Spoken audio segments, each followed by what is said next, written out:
Our next reader, I really admire this young man, and as a matter of fact, he has a publication that he's proofing right now, which should be ready for his feature in January. Every once in a while, you stumble upon someone with such extraordinary gifts who are just old souls. It's the only way you can explain it. If you'd be so kind, Michael Rose.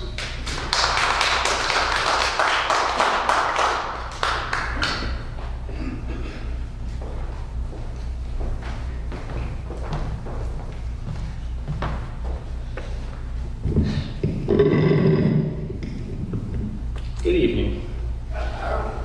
Hello, old chaps. Right. I thought I'd read.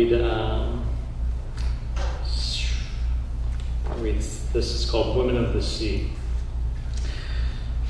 Who are the women of the sea?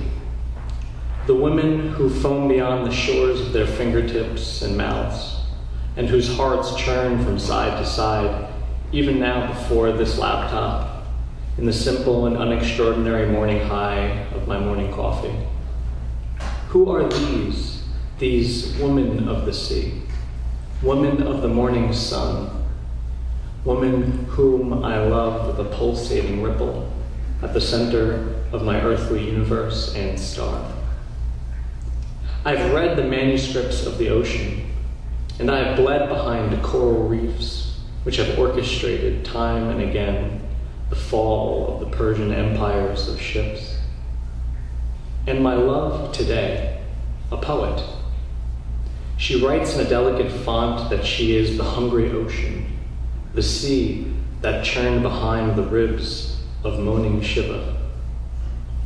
If you do not know of Saraswati, Saraswati is the women of all women, for she bears the burden of all history, nestled in that deep bosom of all women, the dark history.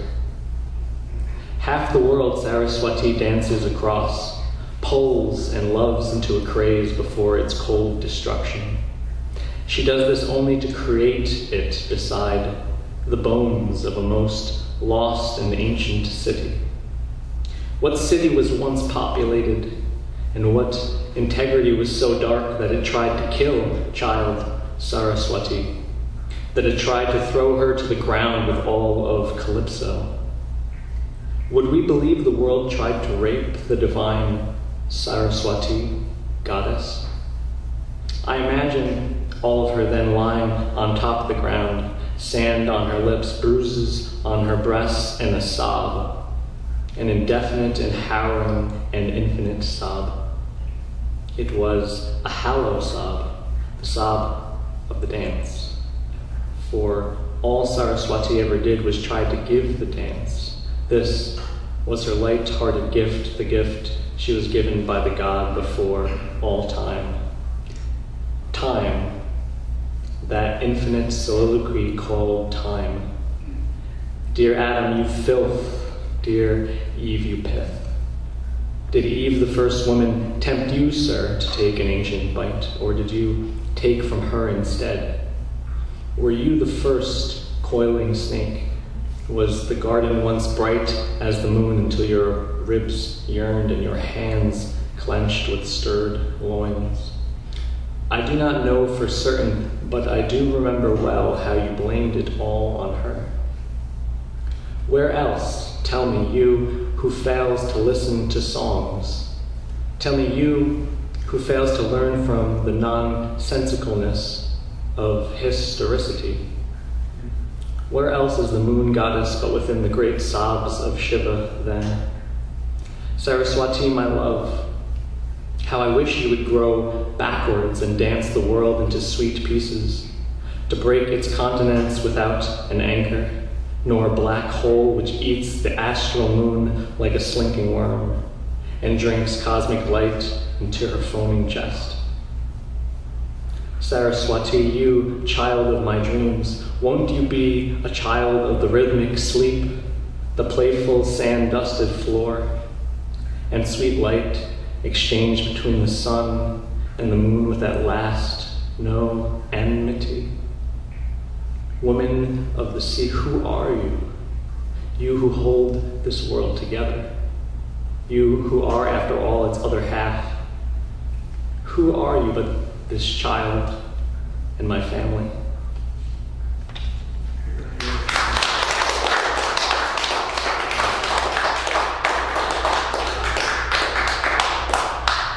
I thought I'd read this because it has a lot of alliteration, and it kind of reminded me of what you, I forget your name, but Daniel.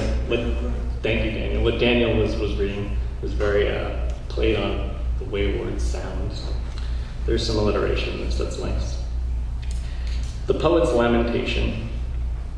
1,000,000 pages, slats and pins, covers and supine bindings, erupt off of shelves like colored leaves of fall crawling down and up crooked suburban streets, like dancing dunes of deserts, wild gestures from the earth.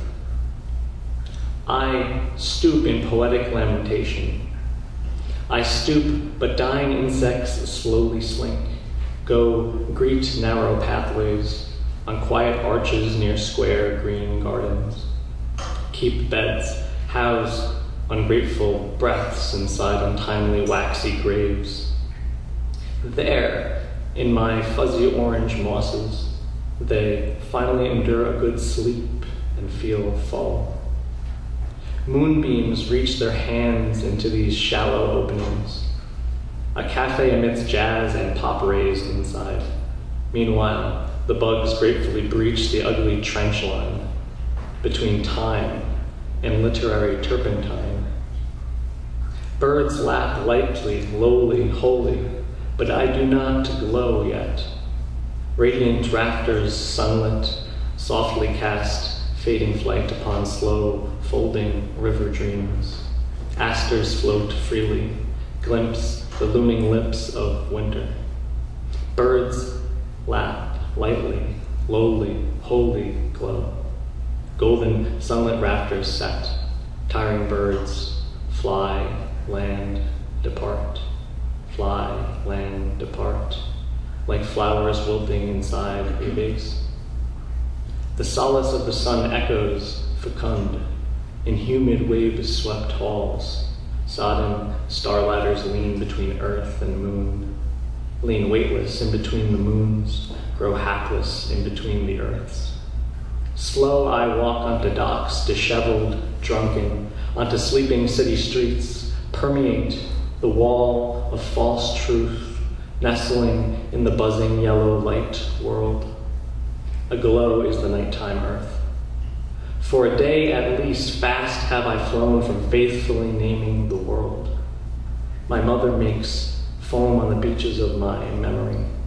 My dog whistles to me through the trees and tells me to come home. And I lift my spirit tall and keep the names of the saints in my heart. In dusk-laden mirror world at 7 beside deep galactic twinkling, I am 2,000,000 visions of self, exchanging eyes with 2,000,000 voices of self. I am many contents without the crumbly skin of a calciferous moon, whimpers within the hills' winds, vocals hung without local guts, echoes fast erupting, irresponsibly flopping free, filling mental gourds with ethereal, unholy lords. I trick you, hollow and criminal, but wish to flower down under, like the knife of a Zen butcher, through the flesh to the bone through the flesh. This acute slayer knows the truth, thinks I, weaves a cleaver in and out of God's inner workings, like a good writer heaves buckets of verbs, emergent winnows of cindering ink, fishing nets, poised atop an electric-powered boat.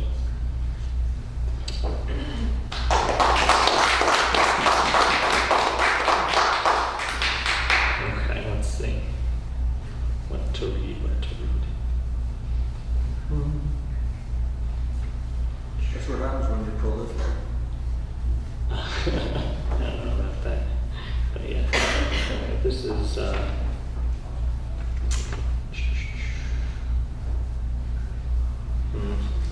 This is called Together. It's sort of like a love poem, sort of. She trembles by the moon, her two musical legs like crickets in the cold. And by the lullaby of the moon, by the light-soaked gray of every hair, she sings herself to sleep, humming till the morning, rising high, sweetly with the sun. She carries on by the electricity of her eyes and the timed conduction of her hands. Multiple colored pens are always waiting in her pockets.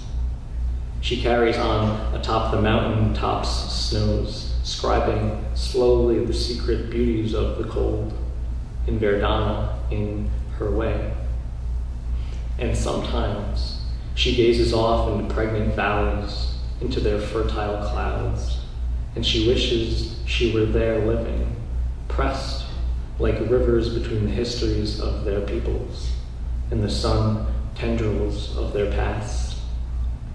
Oh, she climbs into her skin sometimes up upon this earth, and she stencils sad poems across the tissues of her heart, across her arms, her amber eyes, her sunlit lips, and stores her sadness in their words, all talked away from bright eyes, not realizing she is too beautiful. This, all the love she cannot give to all the places in herself. Yet to me, she is always musical, burning from black and purple shores, rubbing strings of her majestic visions onto others, not always just as musical. And she loosens all her own strings as she hastens with the words she plays, her stepping spirit brimmed fully with the foaming fermata of her breath. In my own lowly words, I tell her I have read the sonnets of her skin and have collapsed steamily upon the future of her shore. She asks whether a baby whale has known my bones. For I have washed up here, she says. She is in love with all my words. So she uncovers poems along the edges of the beaches, which she places at my sides and locks inside my ribcage, to lay a love beneath a city, to brighten all my veins, cities, lights, bright as all her soul. But it is my words, my love, she finds meaningless in the background of the stars, for she connects them into Chinese scripts, drawing estimations of our destiny by the glow of the stars' souls in the night, and says that she loves me truly for the feeling of fire which arises from the trembling embers of her eyes. For I feed her with my spirit, she says. She is a lion. I am a Gemini, air. Together we grow most wild in our fire. We burn on and still, and still, and still together. Thank you.